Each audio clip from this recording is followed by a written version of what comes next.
if you're like me, and most leaders are, you're a high achiever. And that means you work hard.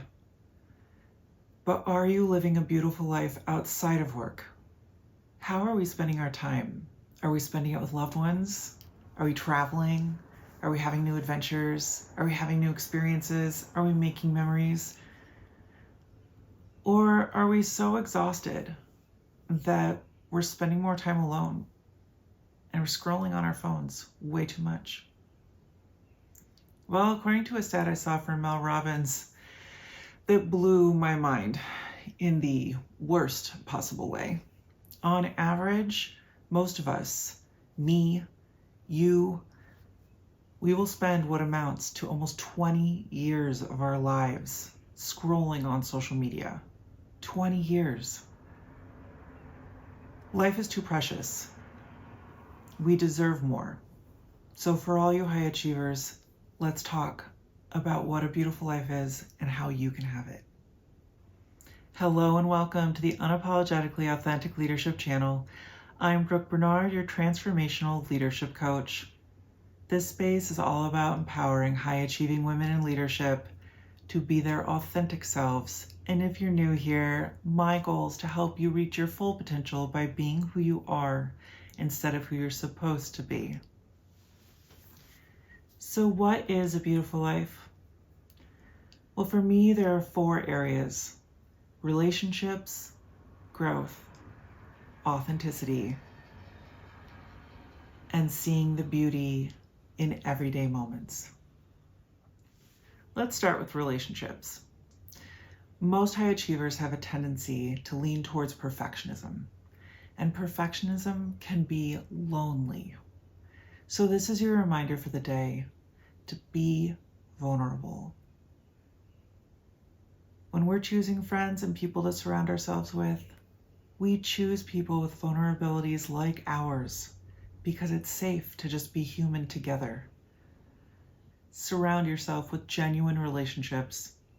They will feed your soul and bring you joy. Avoid the superficial ones because they take up precious space in your life and drain your energy. Now let's chat about growth. Tony Robbins says, if we're not growing, we're dying. Life is all about growth. We are constantly evolving, learning new things, and becoming new versions of ourselves. And growth happens through exposure to new ideas, new experiences, new people. And for a lot of us, that's associated with travel and adventure. Some people talk about it in terms of a bucket list. All the things they want to do and see and experience before the end of their life. Do you have a bucket list? What's on it? Maybe it's having coffee in a Parisian cafe on the Seine. Or maybe it's taking a cooking class at your local culinary institute. Or maybe it's a hot air balloon ride in Albuquerque, New Mexico. Or maybe it's a day at the beach with your grandparents and your parents and your kids. Or staying in a romantic hotel in Napa Valley and doing a weekend wine tour with your partner. If you need a little help creating your bucket list, then I suggest looking up a tool called the 3 MIQ, the 3 most important questions. And I can link it in the description box below. It's a wonderful way to organize your creative process, to generate that list, and it will also help you to serve as like your roadmap to help you get there. The next area is living authentically, and I encourage you to be yourself with each breath you take. Live in alignment with your values. Use your gifts to make a positive contribution to the world. And if you're struggling with what your values are, then just ask yourself, when do I feel the most me? And then analyze those moments for themes. And that'll be an excellent way to get you started and in touch with what your core values really are. The final area is about appreciating the beauty of everyday moments. Sometimes life can get so busy and so distracting that we forget and we don't see it anymore. And if you need a good place to start, I suggest going into nature. Whether that's sitting outside in your own yard, or going for a walk, or going to a park, or going to the beach, or your favorite lake. Go listen to the birds, feel the sun on your skin, enjoy the beautiful blue sky, appreciate the flowers, and all of the sounds and smells and peace and calm and groundedness that comes from just taking that time to clear your head. Enjoy the movement of your own body.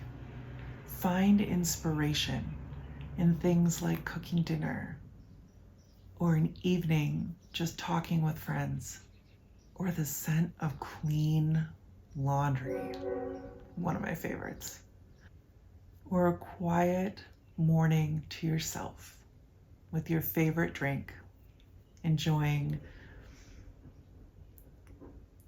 a good meditation, or maybe reading your favorite book. Or maybe you have little kids and it's about having a fun morning making breakfast with them in the kitchen.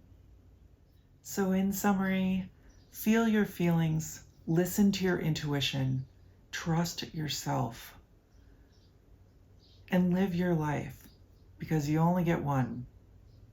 Our time is limited, so ask yourself, what do you want for your life? What does it mean for you to have a beautiful life? And what decisions are you making to help you realize that vision? Today I had the pleasure of listening to Jeffrey Allen, and he shared a story about his wife and how she said that the purpose of life is making happy memories.